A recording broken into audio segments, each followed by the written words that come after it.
So the previous question of Engineer Hernandez is an assurance of safety and security. The committee commits to your safety and the safety of your family. We will coordinate with the Senate Blue Ribbon Committee to ensure that you may remain with the House. So within the day, we will speak with our Senate counterparts to make sure that you will remain with the House for as long as needed. Thank you, Your Honor.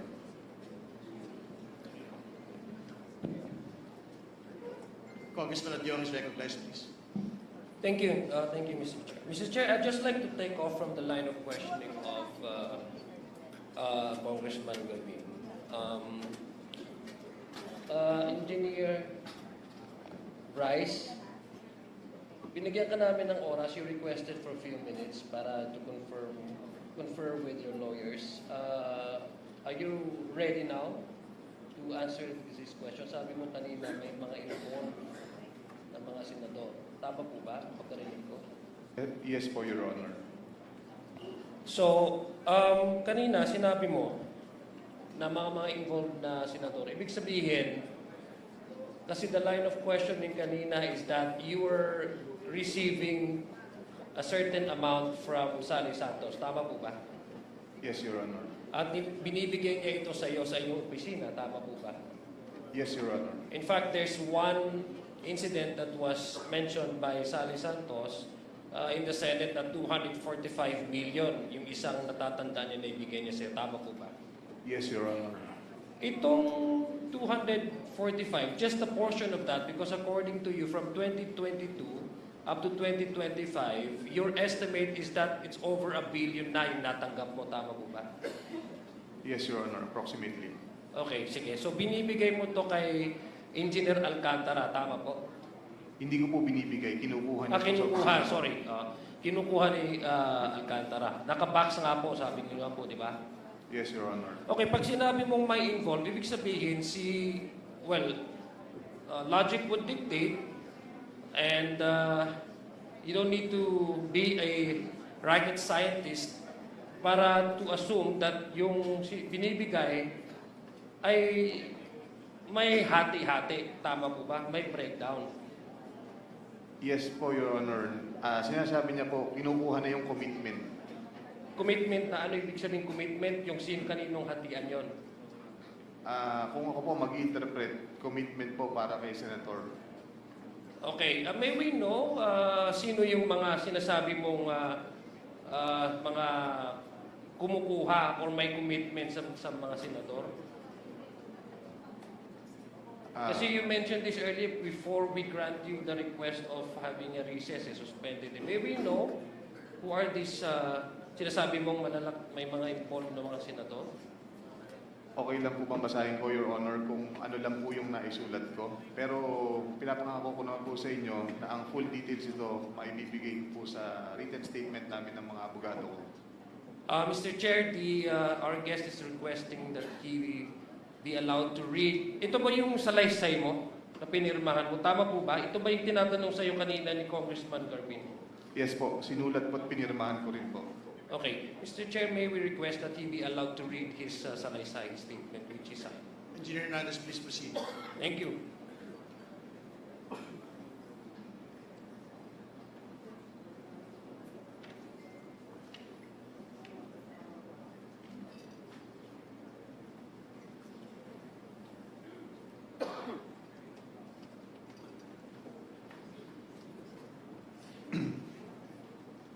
Good morning, Your Honor, Mr. Chair. Ako po si Bryce Erickson Hernandez, dating Assistant District Engineer ng Bulacan 1st District Engineering Office. Ako po ay na-contempt kahapon sa Senate Blue Ribbon Committee.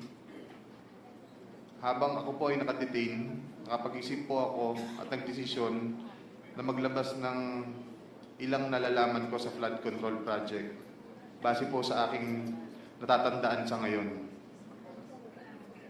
Tama po si Senator Lacson na ang mga engineers ng DPWH ay tila naging legman o bagman na lang. Kung tatanungin niyo po ako kung sino o kanino kami naging bagman, sasagutin ko na po ngayon.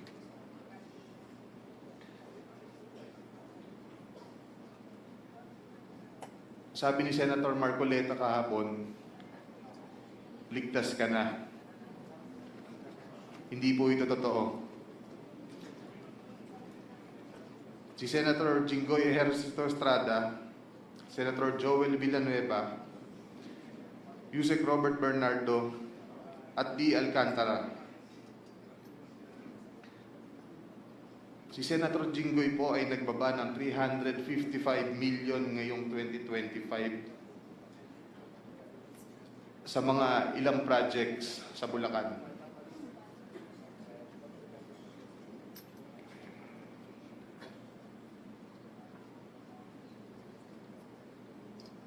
At ang sabi po ng boss ko dito ay 30% ang commitment dito. Ang mga projects po na to ay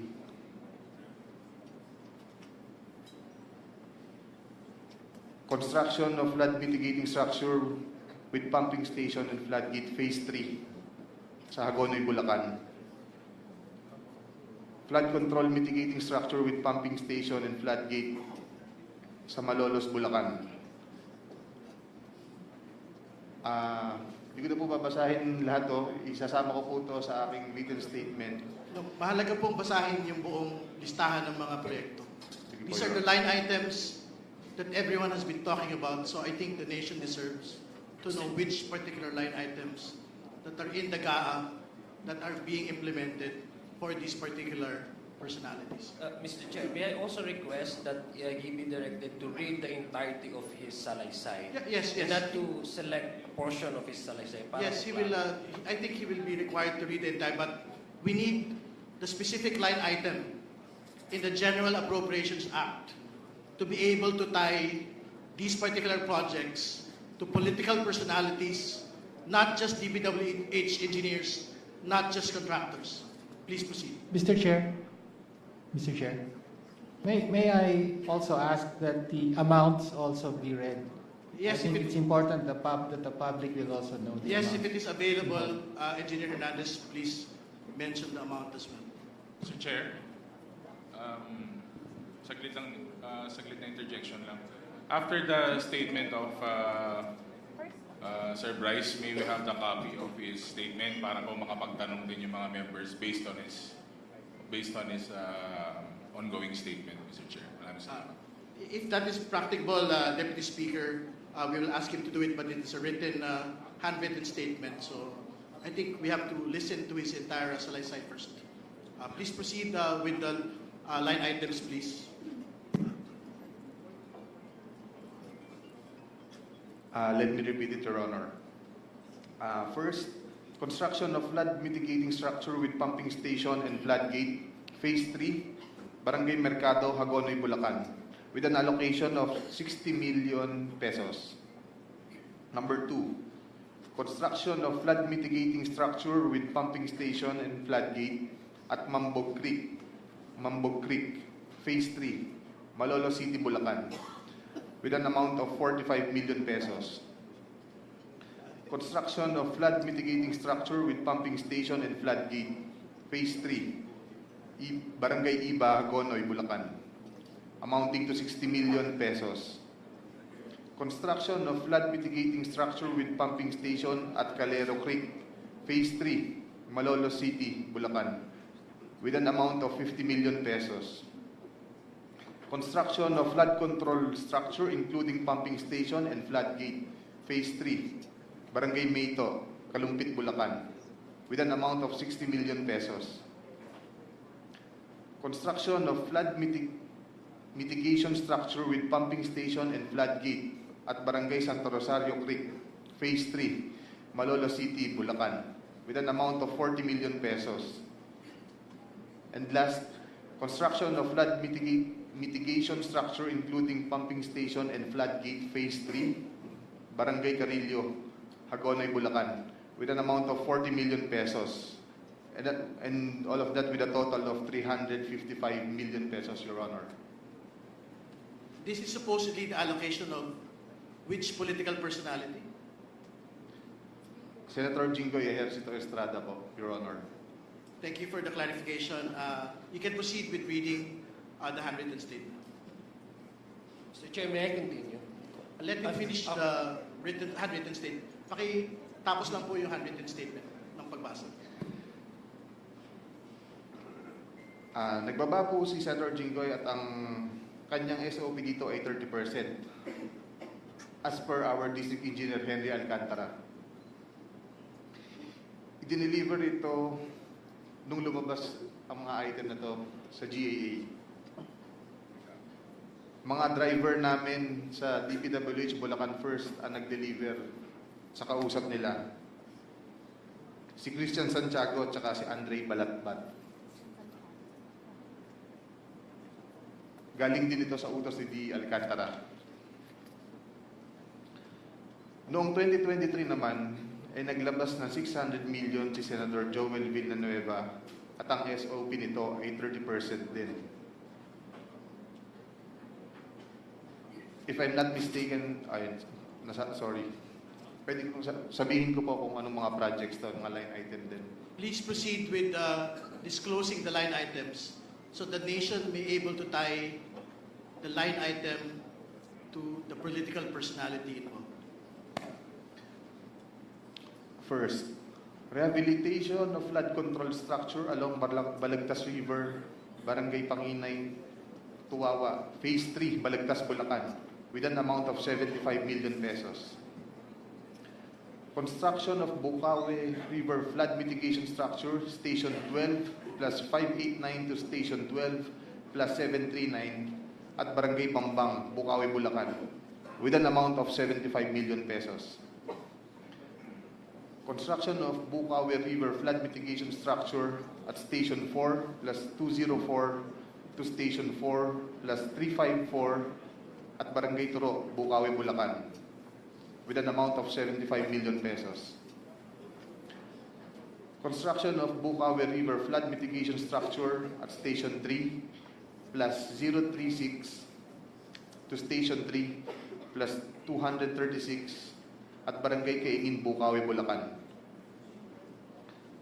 Construction of this also has an amount of 75 million pesos. Number 5, construction of Bukawi River Flood Mitigation Structure at Station 5 plus 466 to Station 5 plus 667 at Barangay Bunlo, Bukawi, Bulacan, with also an amount of 75 million pesos. Construction of Balagtas River Flood Mitigation Structure at Station 3 plus 533 to Station 3 plus 683 at Barangay Santol, Balagtas, Bulacan, with an amount of 75 million pesos also. Construction of Balagtas River Flood Mitigation Structure at Station 7 plus 654 to Station 7 plus 804 at Barangay Dalig, Balagtas, Bulacan, also with an amount of 75 million pesos. And last is the construction of Balagtas River Flood Mitigation Structure at Station 14 plus 124 to Station 14 to 200 plus 274 at Barangay San Juan, Balagtas, Bulacan, also with an amount of 75 million pesos. And all in all with a total of 600 million pesos. Can you state again for the record the total amount and that this is the projects for which particular political personality? 600 million pesos last 2023 from Senator Joel Villanueva. Thank you. Please proceed with your handwritten statement. At ang SOP nito ay 30% din. Binigay din ito nung lumabas sa GAA at i-deliver sa bahay niya sa Bukawi ni D. Alcantara at dating hepe ng aming construction si Engineer JP Mendoza.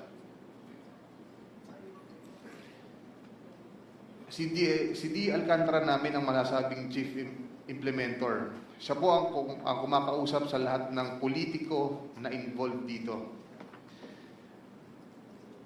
At least 3% po siya sa lahat ng projects na dumadaan sa opisina namin. at pinapasabi pa nga sa amin sa mga kontraktor na kung gusto nyo magkaroon ng maraming project sa susunod, ay magbigay kayo ng additional na 2% sa kanya. Parang finder's fee daw. Si D. Henry Alcantara po ang usually nagde-deliver sa mga politiko at kay Yusek Robert Bernardo po. Pasensya na po, ito pa lang po ang aking mga masasabi sa ngayon. Mabigyan lang po ako ng sapat na oras at pagkakataon na makausap ang aking mga abogado. Handa na po akong maglabas ng lahat ng nalalaman ko pa. Maraming salamat po. Mr. Chair, Mr. Chair. uh, Mr. Chair, Mr. Chair, I still have, may I be allowed to continue, Mr. Chair? Mr. Chair, We have to allow Congressman Adyong to